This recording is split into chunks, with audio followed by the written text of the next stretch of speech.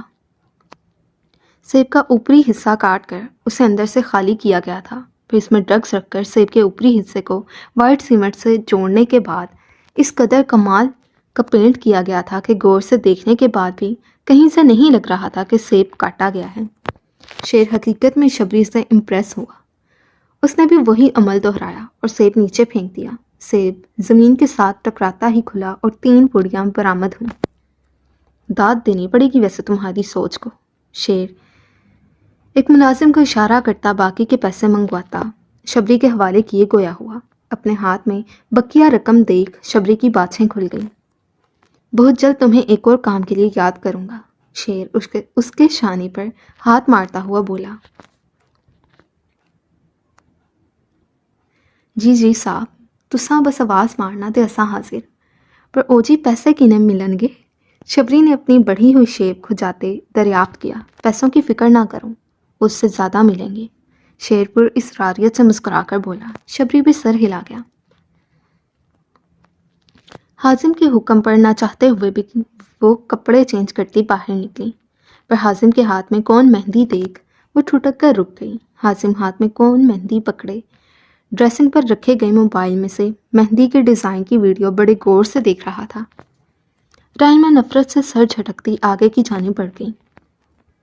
آپ کو پتہ ہے آپ کے ہاتھوں پر اپنے نام کی مہندی دیکھنے کا مجھے کتنا شوق تھا، پر آپ نے ہمیشہ کی طرح میرے اس ارمان کا بھی قتل کر دیا۔ حازم کی سنجیدہ آواز رائمہ کی سماعتوں سے ٹکرائی۔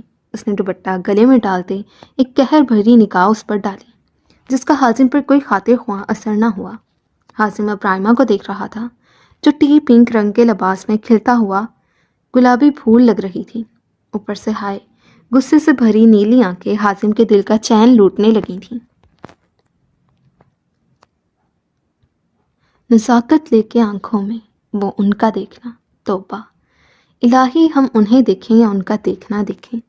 حازم اپنی مسکراتی گرے آنکھیں رائمہ کے تپے تپے چہرے پر جمائے گویا ہوا۔ رائمہ کے تیور غضبناک ہوئے۔ اس کا بس نہیں چل رہا تھا، ورنہ ابھی حازم خان کو وہ شوٹ کر دیتی۔ حازم قدم با قدم اس کے قریب آنے لگا۔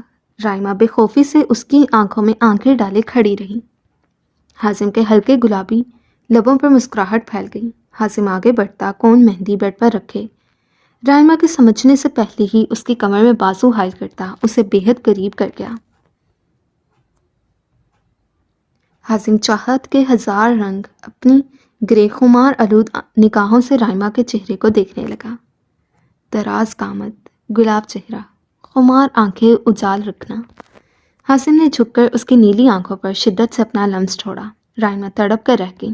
حازم اپنا چہرہ اس کے کان کے قریب لے کر گیا۔ تیری اداؤں پہ مر نہ جائیں، خدا کی بندی خیال رکھنا۔ اس کے کان کے قریب سرگوشی نما آواز میں بولتا اس کے کان کی لو کو چھو گیا۔ رائمہ کی مزاحمت پہلے سے زیادہ بڑھ گئی۔ حازم اپنا اختیار کھوتا اس کے چہرے پر چھپ چکا تھا۔ رائمہ اس کے سینے پر اپنے نازک ہاتھوں سے وار کرنے لگی۔ حازم نے اس کے دونوں ہاتھ اپنی گرفت میں لیے اور پشت سے لگا گیا، اپنی تشنہ روح کو سیراب کرنے لگا۔ رائمہ کے آنسو محسوس کر کے وہ پیچھے ہوا۔ رائمہ اس کی خوشبو اپنی سانسوں میں مہکتی محسوس کیے پاگل ہونے کو تھی۔ وہ تیزی سے اپنے لب رگڑنے لگی، گویا ایسے کر کے وہ حازم خان کے لمس کو نوچ کر پھینک دے گی۔ دفع ہو جاؤ، دور ہو جاؤ میری نظروں سے، میں نے آخر تمہارا بگاڑا کیا ہے؟ رائمہ بلکتے ہوئے بول رہی تھی۔ جانتے ہو تمہارا قریب آنا مجھے اذیت سے دوچار کرتا ہے، پھر کیوں ہر گزرتے لمحے مجھے اذیت دیتے ہو؟ رائمہ اپنا سر نوچنے کو تھی۔ حازم کا دل ڈوب کر ابھرا۔ اس کا قریب جانا رائمہ کے لیے اذیت کا باعث تھا۔ ایک شکست زدہ سی مسکراہٹ حازم خان کے لبوں پر پھیلی۔ حازم کی گرے آنکھیں رائمہ پر ہی جمی تھیں۔ جانم، مہندی بغیر کسی زبردستی کے لگوا رہی ہیں یا پھر اپنے انداز سے لگانی پڑے گی؟ وہ اپنی شکستہ حالت سنبھالتے رائمہ سے مخاطب ہوا۔ حازم کی بات سن کر رائمہ آنسوں سے لبریز آنکھیں لیے اسے دیکھنے لگیں، جسے اس کی بات کا کوئی اثر ہی نہیں ہوا تھا۔ اب بھی وہ اپنا موقف لیے اس کے سامنے کھڑا تھا۔ تم نہایت خود غرض انسان ہو۔ رائمہ کا لہجہ اتنا کاردار تھا کہ حازم خان کو لگا وہ اگلا سانس نہیں لے سکے گا۔ مطلب آپ آرام سے مہندی نہیں لگوا رہی؟ حازم پر سوچ نگاہیں زمین پر ٹکاتا ہوا بولا۔ رائمہ نے ایک نظر اسے دیکھا اور اپنے آنسو صاف کیے آگے بڑھنے لگی۔ اس ڈھیٹ، ضدی اور خود سر شخص سے سر پھوڑنے کا کوئی فائدہ نہ تھا۔ حازم اپنی جگہ سے ہلے بغیر اپنا ہاتھ رائمہ کے پیٹھ پر رکھے ایک جھٹکے میں اسے بیڈ پر پھینک گیا۔ رائمہ کے ہلنے سے پہلے ہی وہ اس پر حاوی ہوتا اس کی کلائیاں اپنی پکڑ میں لے گیا۔ حازم چھوڑو مجھے، رائمہ غصے کی شدت سے چلائی۔ آئی سویئر، مہندی لگانے کے بعد چھوڑ دوں گا۔ حازم اس کی چلتی ٹانگوں پر اپنی ٹانگیں رکھے اس کی ٹانگوں کو لوک کیے بولا۔ ذلیل انسان، میں تمہاری جان لے لوں گی۔ رائمہ اسے نوچنے کو پڑ رہی تھی۔ وہ تو اب پہلے ہی لے چکی ہیں، حازم مسکرا کر بولتا۔ بیڈ پر رکھی گئی کون مہندی پکڑ گیا۔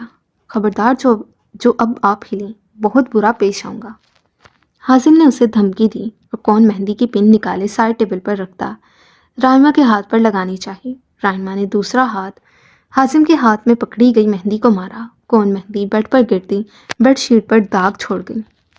حازم نے پسم کھٹ دینے والی نظروں سے رائمہ کو دیکھا جو سرخ چہرہ لیے اسے ہی دیکھ رہی تھی۔ حازم کچھ بھی بولے بغیر اس کے گلے سے دوپٹہ اتار کر اس کا ایک ہاتھ بیڈ سے باندھ گیا۔ منظر کچھ یوں تھا، رائمہ کی دونوں ٹانگیں حازم کی بھاری ٹانگوں تلے دبی تھیں، جبکہ ایک ہاتھ بیڈ کے ساتھ بندھا تھا، دوسرا حازم خان کی سخت گرفت میں تھا۔ حازم بیڈ پر گری مہندی اٹھاتا اس کے ہاتھ پر لگانے لگا۔ رائمہ مسلسل خود کو موو کر رہی تھی کہ مہندی خراب ہو جائے۔ حازم اس کے موومنٹ کے باوجود اس کے ہاتھ پر حازم لکھ گیا۔ اب اپنے نام کے آگے دل بنائے رائمہ لکھ رہا تھا۔ فائنلی اپنے نام کے ساتھ اس کا نام لکھنے کے بعد وہ اپنی جیت پر مسکرا کر گویا ہوا۔ رائمہ کی انگلیاں اب بھی حازم کی سخت گرفت میں تھیں۔ حازم پلیز ہاتھ چھوڑ دو، بہت پین ہو رہا ہے۔ رائمہ کان سے نیلی آنکھوں میں موٹے موٹے آنسو لیے بولتی۔ حازم کا دل پگھلا گئی۔ آئی ایم سوری جانا۔ حازم فوراً فکر مند ہوتا، اس کا ہاتھ چھوڑے اس کی پیشانی پر اپنے لب رکھ گیا۔ اس کے ہاتھ چھوڑنے کی دیر تھی، رائمہ نے ہاتھ کی مٹھی بند کر دی۔ حازم اس کی پیشانی پر لمس چھوڑے دور ہوا تو رائمہ کو طنز سے مسکراتا دیکھ اس نے اس کی مٹھی پر نظر ڈالی۔ اب وہ اپنی انگلیوں سے مہندی خراب کر رہی تھی۔ اس نے آنکھیں سکیڑے رائمہ کو دیکھا، پھر اگلے ہی لمحے وہ دلکشی سے مسکرا دیا۔ رائمہ جسے لگا تھا ابھی وہ غصہ کرے گا، چیخے گا، اس کو مسکراتے دیکھ رائمہ کے تن بدن میں آگ ہی لگ گئی۔ مجھے آج پتہ چلا ہے آپ بہت بڑی دھوکے باز ہیں۔ حازم اس کے سنہری بالوں کی لٹ کو اپنی انگلی میں لپیٹتا ہوا بولا۔ پر اگر دھوکہ آپ کی جانب سے ہو تو حازم خان یہ بھی خوشی خوشی قبول کرے گا۔ حازم نے ایک دم اس کی لٹ ہلکی سی کھینچی۔ رائمہ اپنا چہرہ اس کے قریب کرنے پر مجبور ہوتی سسکی۔ ہٹو پیچھے جاہل انسان۔ رائمہ نے پھر مزاحمت شروع کی۔ ایسے کیسے رائمہ جان، مہندی لگائے بغیر تو میں پیچھے نہیں ہٹوں گا، اور یہ جو آپ نے کیا ہے نا، ابھی اس کا بدلہ بھی لینا ہے مجھے، اور 3 تھپڑ میں ابھی تک نہیں بھولا۔ حازم گرے آنکھیں اس کے گلابی چہرے پر گاڑتے ہوئے بولا اور ایک جھٹکے سے رائمہ کا ہاتھ پکڑے سائڈ ٹیبل پر رکھے گئے جگ میں ڈال گیا۔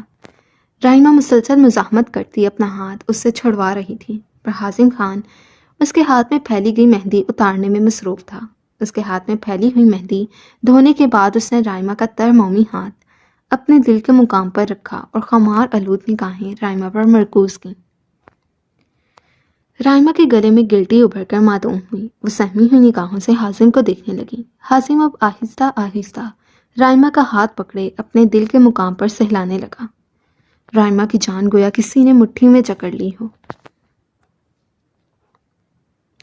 رائمہ حازم کی تیز بڑھتی دھڑکنوں کا شور سنتے گھبراتے اپنا ہاتھ اس کے ہاتھ سے نکالنے کی کوشش کرنے لگی۔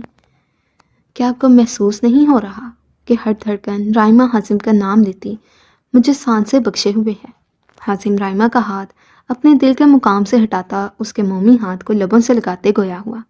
رائمہ کی مزاحمت ختم ہو چکی تھی۔ حازم نے اس بار نرمی سے اس کا ہاتھ تھاما اور مہندی لگانے لگا۔ ایک بار پھر اس نے رائمہ کے ہاتھ پر اپنا اور اس کا نام لکھا۔ اس بار میں خراب نہیں کرنے دوں گا۔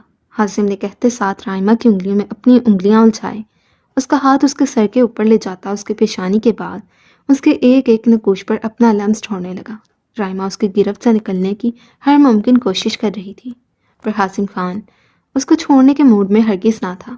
کچھ منٹ بعد وہ اپنی شدتیں لٹا کر پیچھے ہوا۔ ایک ہاتھ سے اس نے رائمہ کا ہاتھ کھولا اور دوسرے ہاتھ سے اپنی الجھی انگلیاں کھولتا اس کا ہاتھ آزاد کر گیا۔ اب کی بار مہندی کا رنگ نہ صرف رائمہ کے ہاتھ پر آیا تھا، حازم کی ہتھیلی پر بھی وہی چیز چھپ چکی تھی۔ حازم اپنی فتح پر رائمہ کی جانب دیکھتے آنکھ ونک کر کے دلکشی سے مسکرایا۔ رائمہ ایک بار پھر جگ میں ہاتھ ڈالے مہندی صاف کرنے کی کوشش کرنے لگی، پر افسوس اس بار رنگ گہرا تھا۔ رائمہ اس سے دور ہوتی اپنا دوپٹہ وہیں چھوڑے واشروم کی جانب بھاگی۔ کدھر جانے من؟ ابھی تو آپ کے شوہر نے آپ کا میک اپ بھی کرنا ہے۔ آج میں پنک لپسٹک ٹرائی کروں گا۔ حازم ایک جاندار کہکہا لگائے ہانک لگانے لگا۔ مرو کہیں جا کر بےہودہ انسان۔ رائمہ کی چنگھاڑتی آواز واشروم کے پار سے اسے سنائی دی۔ رائمہ جان، چراغ لے کر بھی ڈھونڈنے سے میرے جیسا ہینڈسم رومانٹک شوہر کسی کو نہیں ملے گا جو اپنی بیوی کے ہاتھوں پر خود مہندی لگائے، بلکہ آپ یوں سمجھے حازم خان ایک ہی پیس ہے۔ ارے لڑکیاں تو مجھ جیسے شوہر کو دعاؤں میں مانگتی ہیں اور ایک آپ ہے میری ناقدری کر رہی ہیں۔ حازم رائمہ کا دوپٹہ پکڑے اسے سونگھتے ہوئے بیڈ پر گرتا اپنے دل کے مقام پر رکھے گویا ہوا۔ رائمہ کی کوئی آواز نہ آئی تو وہ اپنی ہتھیلی سامنے کیے مہندی دیکھنے لگا، پھر دلکشی سے مسکراتا رائمہ کے دوپٹے پر اپنے لب رکھ کر آنکھیں موند گیا۔ مطلب آپ؟ ظاہرہ کو 440 وولٹ کا کرنٹ چھو کر گزرا۔ سامنے کوئی اور نہیں، اس کا پروفیسر سعد ہمدانی اپنی بھرپور وجاہت سمیٹے کھڑا تھا۔ یعنی اس کے پروفیسر نے اسے کڈنیپ کروایا تھا، پر کیوں؟ ظاہرہ اب تک ہکا بکا کھڑی تھی۔ سعد نے ایک سخت گیر نظر ظاہرہ پر ڈالتے اس کا بازو اپنی آہنی گرفت میں لیا۔ ایک سیکنڈ میں یہاں سے غائب ہو، تم لوگوں سے تو میں بعد میں نپٹتا ہوں۔ سعد ظاہرہ کے بازو پر گرفت سخت کیے اسے اپنے ساتھ گھسیٹتا اندر لے کر آنے لگا۔ ظاہرہ بازو میں پیوست ہوتی سعد کی سخت انگلیاں نظر انداز کرتی اپنے دماغ کے گھوڑے دوڑانے میں مصروف تھی۔ کیا یہ کوئی گینگسٹر ہیں یا پھر انہیں مجھ سے طوفانی قسم کا عشق ہو گیا ہے اور اب ناولز کی طرح یہ بھی مجھ سے زبردستی نکاح کریں گے؟ ظاہرہ کے چہرے پر چمک بڑھتی ہی چلی جا رہی تھی۔ یہ بھی ناول ہیروز کی طرح کہیں گے یا تو مجھ سے نکاح کرو، نہیں تو تم میرے ساتھ ایسے بھی رہ سکتی ہو، مجھے کوئی پرابلم نہیں۔ ظاہرہ کو نہ جانے کون کون سے ناولز کی کہانیاں یاد آنے لگی تھیں۔ مسکراہٹ چہرے پر بکھر گئی تھی۔ یا یہ کسی کھڑوس ہیرو کی مانند میرے پیرنٹ سے پتہ نہیں کون سے جنم کا بدلہ لینے کے لیے مجھے اٹھا لائے ہیں۔ ظاہرہ نے ایکسائٹڈ ہوتے سوچا، پر اگلے ہی لمحے ناولز میں ظلم سہتی ہیروئنز کو تصور کر کے اس کا حلق تک کڑوا ہو گیا۔ ہو نہیں، ظاہرہ ملک اس دنیا میں اتہاس بدلنے آئی ہے۔ اگر ایسا ہے تو ظاہرہ ملک ایک ایسی داستان رقم کرے گی جو آج تک کسی نے نہ سنی ہوگی نہ ہی پڑھی ہوگی۔ اور پھر یہ کھڑوس پروفیسر، اسے تو تنگ کیے بغیر اب مجھ سے پڑھائی بھی صحیح سے نہیں ہوتی۔ ظاہرہ اپنی ہی سوچوں میں مگن تھی جب سعد نے ایک زوردار جھٹکے سے اسے صوفے پر دھکیلا۔ ظاہرہ ہڑبڑا کر اپنی سوچوں سے باہر نکلی۔ اف، تمیز نہیں ہے کیا آپ کو؟ کھڑوس انسان، کہنے کو تو آپ بہت بڑے بزنس مین ہیں اور کسی پیاری سی چھوٹی سی بچی کو ایسے پھینکتے ہیں۔ ظاہرہ عادت کے مطابق ایک بار پھر نان سٹاپ شروع ہو چکی تھی۔ سعد نے اسپاٹ نگاہوں سے اسے دیکھا۔ سنہری آنکھیں سرخ ہو رہی تھیں۔ اس نے اپنی بیلٹ سے گن نکالی اور ظاہرہ کے سامنے پڑی چھوٹی سی ٹیبل پر رکھی۔ ظاہرہ نے پہلے کھڑوس کو دیکھا، پھر ایک نظر گن پر ڈالی، پھر ناسمجھی سے نظر اٹھا کر سعد کی جانب دیکھا۔ تمہیں میں نے اغوا کروایا ہے۔ سعد کی اسپاٹ آواز نے کمرے کی خاموشی کو توڑا، کمرے میں پھیلی خاموشی کو توڑا۔ ظاہرہ نے اس کی جانب دیکھا۔ بہت پتے کی بات بتائی ہے آپ نے، یہ بتائیں کڈنیپ کیا کیوں ہے؟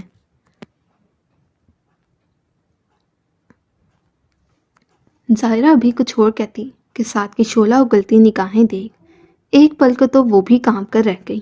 وجہ کچھ دیر بعد نکاح کے بعد بتاؤں گا، فی الحال خود کو تیار کر لو، 10 منٹ میں نکاح ہے۔ کیا؟ ظاہرہ ایک جھٹکے سے صوفے سے کھڑی ہوتی چیخی۔ چیخ ضرور نکلی تھی پر غم و حیرت سے نہیں، خوشی سے نکلی تھی۔ کس کا نکاح؟ دوبارہ بولیے گا؟ زائرہ چمکتے چہرے کے ساتھ ساتھ سے استفار کرنے لگی۔ سعد نے اسے عجیب نظروں سے دیکھا۔ اسے لگا زائرہ ملک کا دماغ چل گیا ہے، پر وہ یہ نہیں جانتا تھا آج کے بعد سے تو اس کا دماغ کھسک جانا تھا۔ 10 منٹ بعد تمہارا مجھ سے نکاح ہے، سعد نے اب کی بار مکمل جملہ دہرایا۔ او مائی گاڈ! خوشی کے مارے زائرہ سے بولنا مشکل ہو رہا تھا۔ میں بتا نہیں سکتی آپ نے مجھے کتنی بڑی خوشخبری دی ہے۔ زائرہ ایک جمپ لگاتی سنیکر سمیت ہی صوفے پر کھڑی ہوئی۔ سعد اس کی حرکت پر منہ کھولے اسے دیکھنے لگا۔ میں آپ کو بتا نہیں سکتی، مجھے اتنا شوق تھا کڈنیپ ہو کر نکاح کرنے کا۔ زائرہ بچوں کی طرح صوفے پر اچھلتی اپنی خوشی کا اظہار کر رہی تھی اور سعد حیرانی اور پریشانی سے اسے دیکھ رہا تھا۔ نوول ہیروئنز جیسی فیلنگز آ رہی ہیں۔ زائرہ ایک جھٹکے سے اپنا بیگ اتارے ہاتھ میں پکڑے گھماتی ہوئی سامنے پھینک گئی۔ سعد نے بر وقت چھکتے ہوئے خود کو اڑتے ہوئے بیگ سے بچایا۔ بیگ سیدھا بیڈ پر جا کر گرا۔ سعد اس کے ریئیکشن پر شعلہ برساتی سنہری آنکھوں سے اسے دیکھنے لگا۔ اسے معلوم تو تھا زائرہ ملک پاگل ہے، پر اس قدر پاگل ہوگی وہ نہیں جانتا تھا۔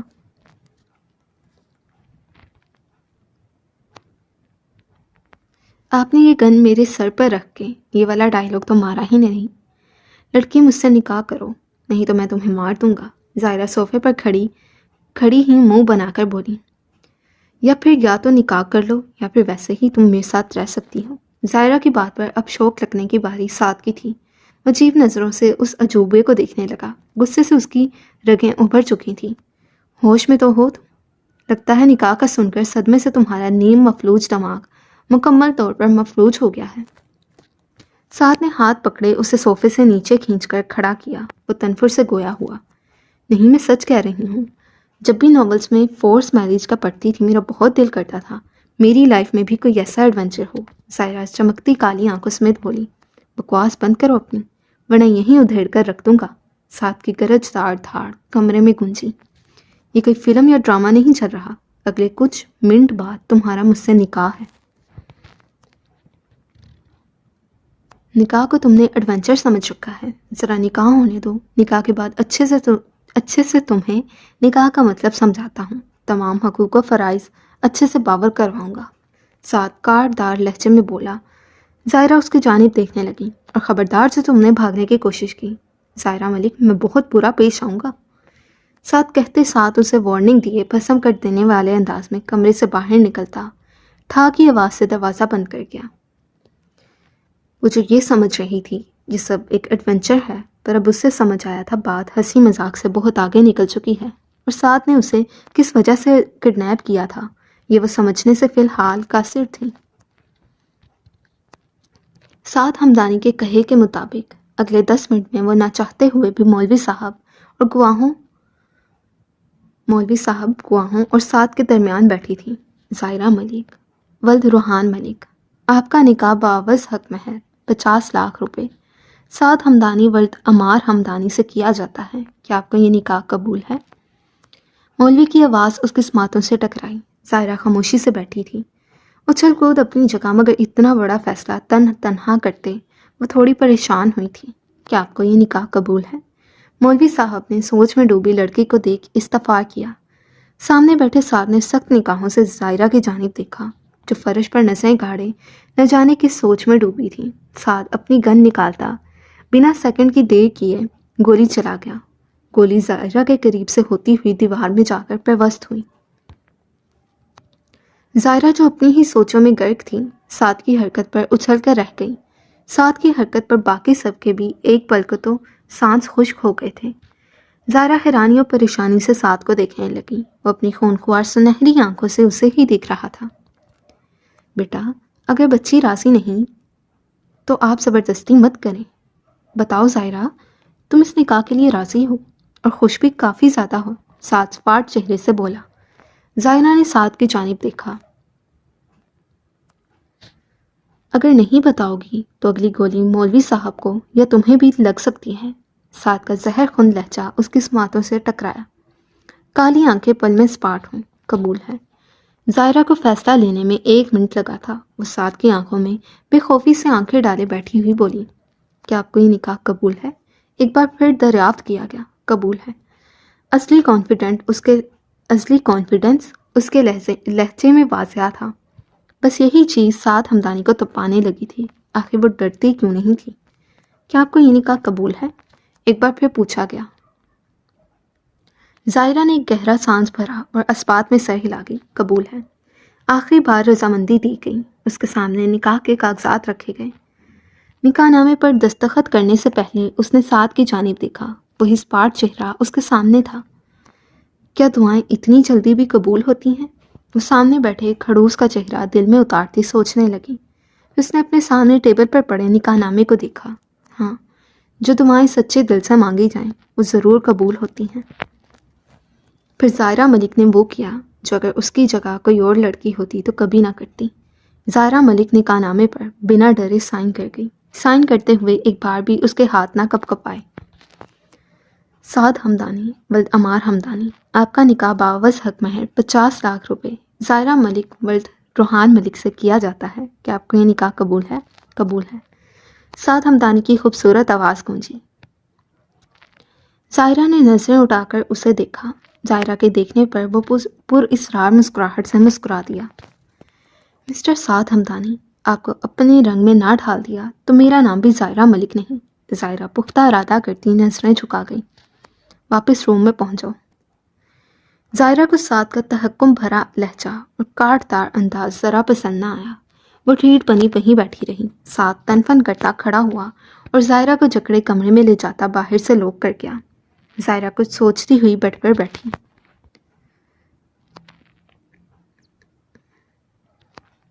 اریان کی گاڑی گراج میں داخل ہوتے دیکھ زویا بے چینی سے اس کی جانب بڑھی۔ اریان بیٹا کہاں تھے؟ کب سے کال کر رہی ہوں، اور ظاہرہ کہاں ہے؟ زویا نے اس کے پیچھے گاڑی کی جانب منتظر نگاہوں سے دیکھتے ہوئے کہا۔ امپورٹنٹ میٹنگ میں تھا موم، خیریت؟ اور یہ ظاہرہ میرے ساتھ کیوں ہونے لگی؟ اریان نہ سمجھی سے بولا۔ ہاں، وہ ڈرائیور بتا رہا تھا گاڑی خراب ہو گئی تھی تو اس نے ظاہرہ کو کال کر کے تمہیں بلانے کو کہا تھا۔ کیا وہ تمہارے ساتھ نہیں آئی؟ زویا نے بے چینی سے استفسار کیا۔ نو موم، میں تو سیدھا آفس سے آ رہا ہوں۔ اریان نفی میں سر ہلائے بولا۔ مجھے تو اس کی کوئی کال بھی نہیں آئی۔ اریان بھی اب حقیقت میں پریشان ہو چکا تھا۔ کیا مطلب کال نہیں آئی؟ تو پھر کہاں ہے وہ؟ بیٹا 5 سے اوپر ٹائم ہو رہا ہے۔ زویا پریشانی سے استفسار کرنے لگی۔ اگر وہ لوکل آتی تو اب تک تو کافی ٹائم ہو چکا ہے، اسے پہنچ جانا چاہیے تھا۔ آپ نے اس کو کال کی تھی؟ اریان نے دریافت کیا۔ فون بند جا رہا ہے۔ زویا کی آنکھیں کھارے پانی سے بھر گئیں۔ ریلیکس موم، کیا پتہ اپنی فرینڈ کے گھر ہو یا پھر یونی میں ہی نہ بیٹھی ہو۔ اریان نے زویا کو تسلی دینی چاہی، پر حقیقت میں تو وہ خود بھی پریشان ہو چکا تھا۔ ابھی تو وہ لوگ اشال کے دھچکے سے ہی نہ سنبھلے تھے کہ اب یہاں ظاہرہ کا بھی کوئی پتہ نہ تھا۔ تم روحان کو کال کرو، ان سے کہو جہاں بھی ہیں جلدی گھر پہنچیں۔ زویا نم آنکھوں سے بولی۔ موم رکے نا، میں یونی دیکھ کر آتا ہوں، ڈیڈ خواہ ہی پریشان ہو جائیں گے۔ اریان زویا کو سمجھاتا الٹے قدموں گاڑی میں جا کر بیٹھا اور گاڑی ملک ولا سے بھگا لے گیا۔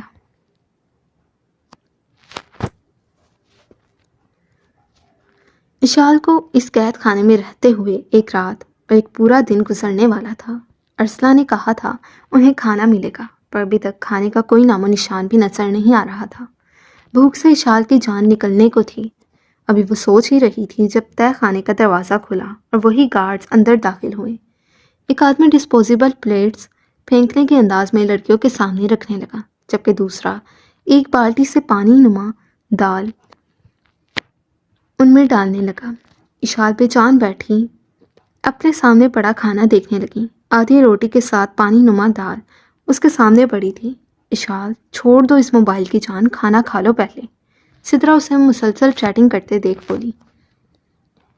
یہ تو غلط ہے سویٹ ہارٹ، اکیلی اکیلی ہی کھا رہی ہو۔ ریحان کا اگلا میسج پڑھ کر اس کے چہرے پر مسکراہٹ پھیل گئی۔ ہاں بس بیٹھی ہوئی ہوں، مجھے یہ کباب پسند نہیں۔ اشال نے ٹائپ کرتے سینڈ کیا۔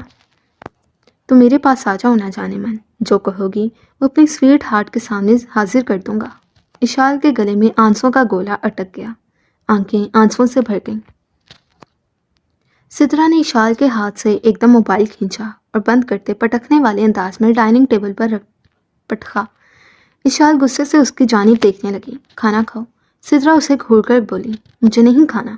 آپ کو پتا ہے میں یہ نہیں کھاتی، پھر بھی آپ نے یہ بنا لیا ہے۔ اشال بدتمیزی کے سارے ریکارڈ توڑتی ہوئی بولی، تو میں نے اپنی بیٹی کے لیے بریانی بنائی ہے نا؟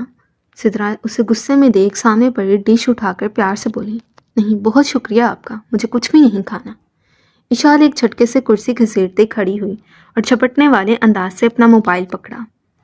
ایٹ لیسٹ آپ کھانا پکانے سے پہلے ایک بار مجھ سے پوچھ تو لیتی میرا کیا کھانے کو دل کر رہا ہے۔ اشال نہایت بدتمیزی کا مظاہرہ کرنے لگی۔ اب بتاؤ کیا کھانا ہے، میں بنا دیتی ہوں۔ سدرا نے کھڑے ہوتے ہوئے اسے پیار سے سمجھانا چاہا۔ نہیں، مجھے اب کچھ بھی نہیں کھانا۔ اشال غصے سے کرسی آگے دھکیلے اپنے کمرے کی جانب بڑھ گئی۔ اشال کی آنکھوں سے ٹپ ٹپ آنسو بہنے لگے۔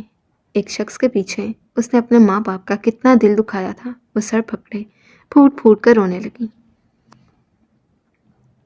ابھی وہ کمرے میں آئی ہی تھی کہ فون رنگ ہونے لگا۔ ریحان چوہدری کا نمبر دیکھے اس نے کال ریسیو کی اور ریحان سے خوش کپیوں میں مصروف ہو گئی۔ دروازے کے نوک ہونے پر اشال نے کال بند کیے دروازے کی جانب دیکھا۔ سدرا ہاتھ میں کولڈ ڈرنک کے ساتھ ساتھ اس کے پسندیدہ برگر کا پیکٹ پکڑے اندر داخل ہوئی۔ میں نے کہا نا مجھے کچھ نہیں کھانا، وہ ایک بار پھر بدتمیزی سے بولی۔ ریحان سے بات کرنے کا جنون اس پر اس قدر حاوی تھا کہ وہ کھانا پینا تک بھول چکی تھی۔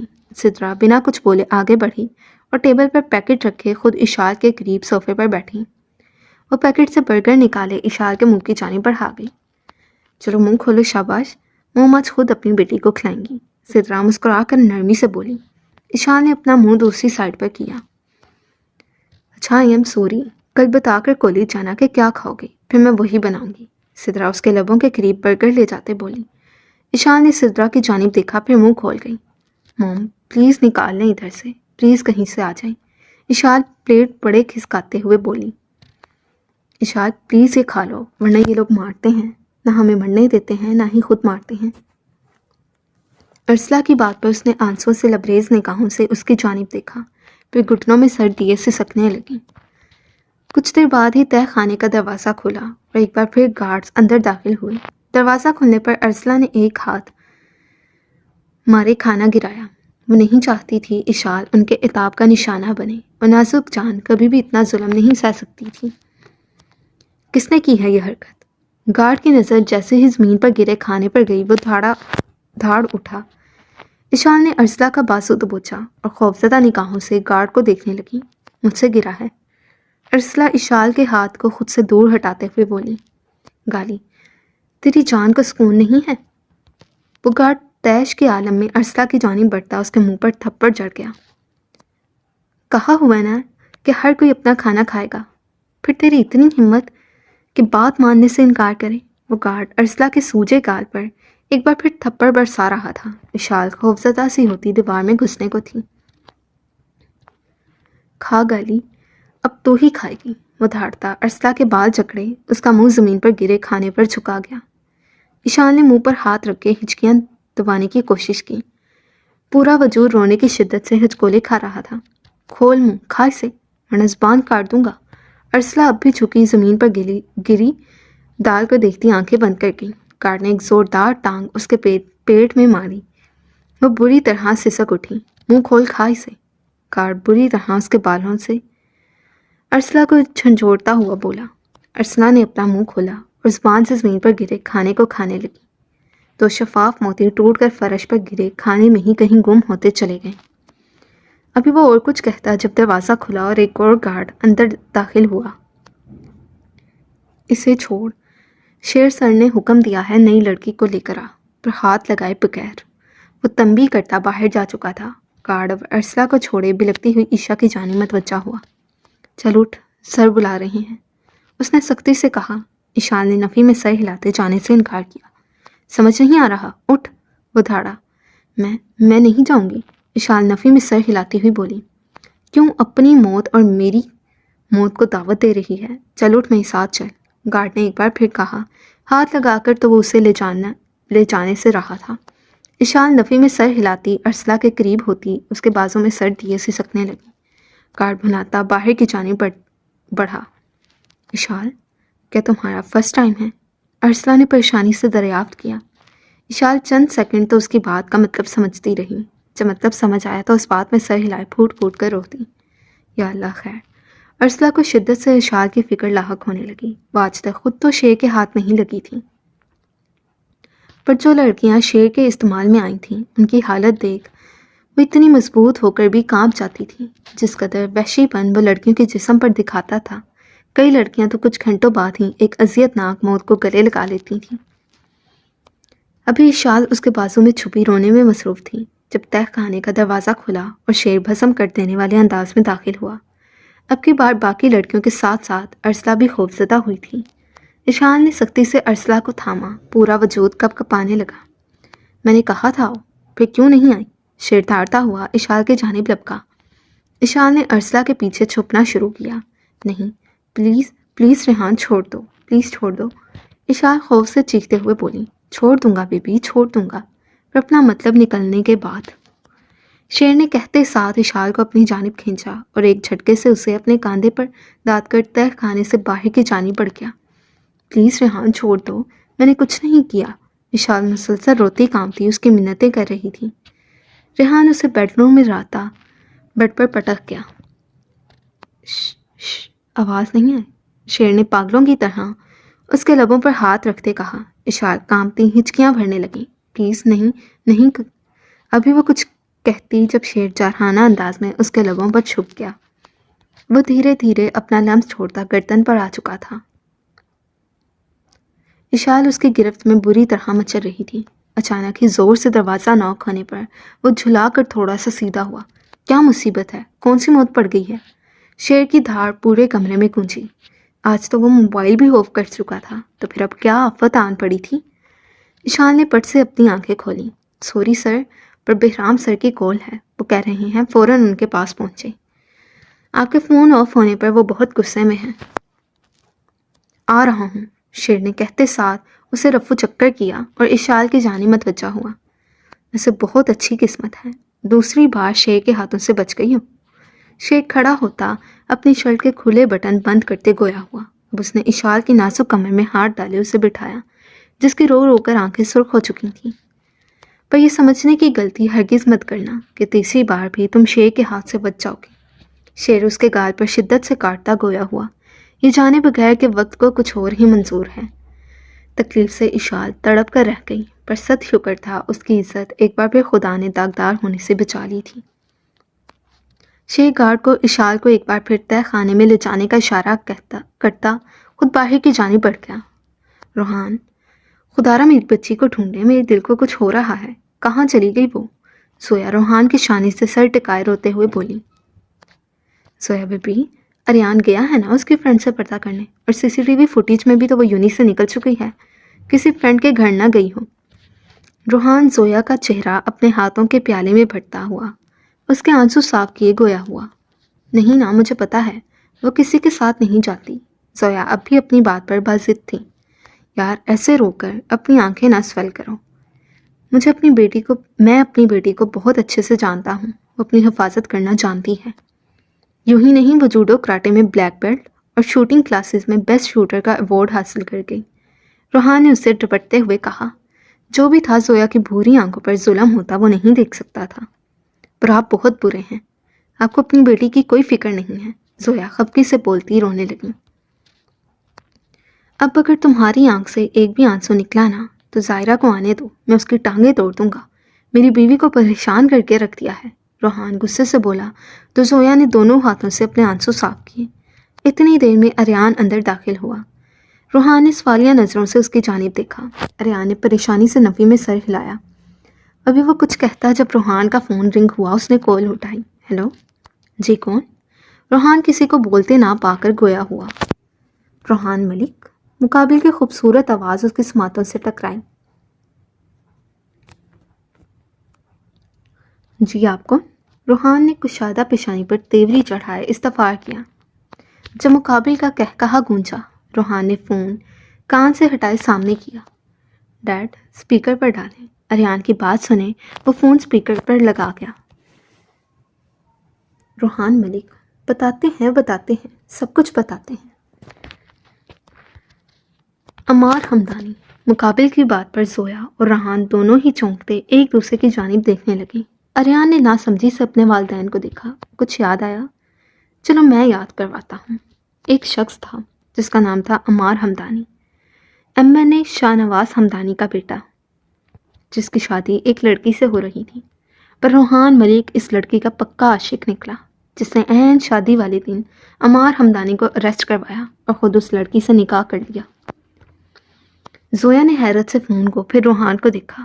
آخر یہ کون تھا جو گڑھے مردے اکھاڑ رہا تھا؟ کون ہو تم؟ روحان سرخ چہرہ لیے گھرایا۔ نہیں یاد آیا؟ میں ہوں نا، میں یاد کرواتا ہوں، سب کچھ یاد کرواؤں گا۔ پھر یوں ہوا کہ روحان ملک شادی کر کے اپنی زندگی میں مگن ہو گیا۔ زندگی کی رنگینیوں میں کھو کر وہ یہ بات تو بھول ہی گیا کہ ایک 5 سالہ بچہ اپنے باپ کے سائے سے محروم ہو گیا ہے۔ وہ 5 سالہ لڑکا دن رات اپنے باپ کے سائے کے لیے بلکتا۔ اسکول میں جب دوسروں کو اپنے باپ کے ساتھ دیکھتا تو وہ رو رو کر دعا گو ہوتا کہ اس کا باپ کہیں سے واپس آ جائے۔ ہو کون تم؟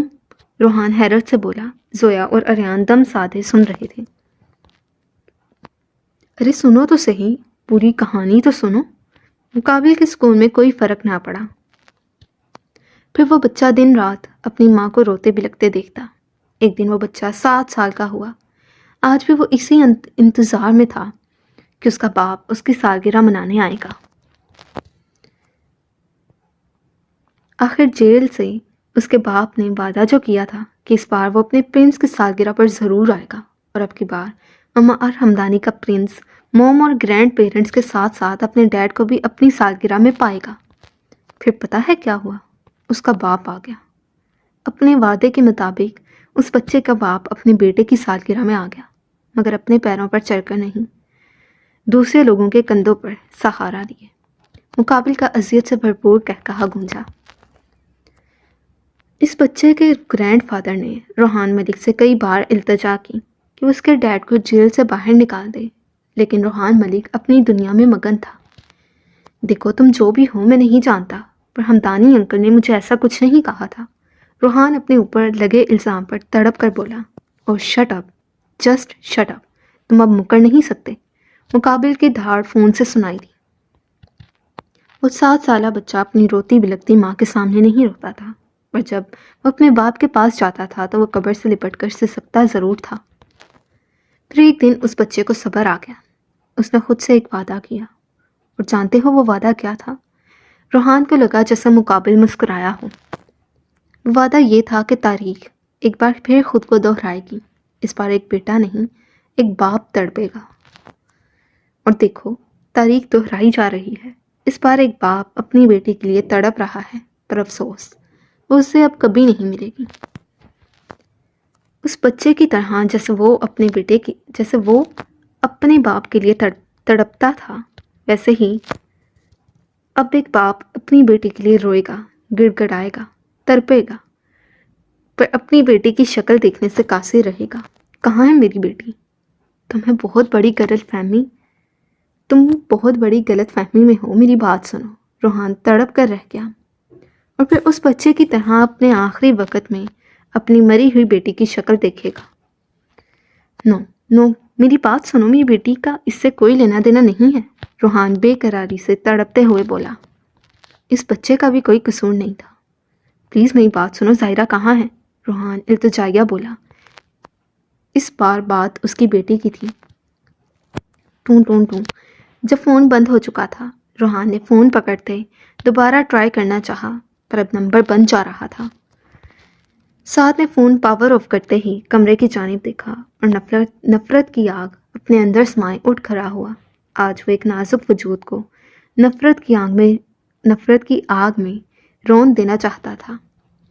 سو ریڈرز، یہ تھی آج کی ایپیسوڈ۔ ہوپ سو آپ کو پسند آئی ہوگی۔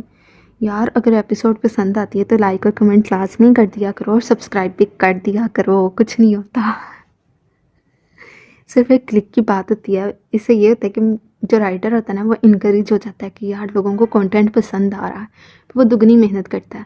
اور میں اگین آپ سے سوری کریں کہ میں روز ایپیسوڈ نہیں دے سکتی، کیونکہ نا اسٹڈی کا بہت مسئلہ ہوتا ہے یار، مطلب جو یونیورسٹی گوئنگ اسٹوڈنٹس ہیں نا وہ جانتے ہوں گے کہ کتنا دماغ یونیورسٹی میں ہی کھپ جاتا ہے. 3:30-4 بجے تک تو کھڑا آنا ہوتا ہے، پھر ایپیسوڈ لکھ کے اتنی جلدی لکھی بھی نہیں جاتی ہے، سینس بھی نہیں آتے میرے مائنڈ میں، تو سینس بھی بڑی مشکل سے آتے ہیں مائنڈ میں. سو اس لیے نا امید ہے آپ لوگ نا میرے ساتھ کریں گے کوآپریٹ. تو جب تک کے لیے نیکسٹ ایپیسوڈ نہیں آتی تب تک کے لیے اللہ حافظ. رائٹر کو اپنی دعاؤں میں یاد رکھیے گا.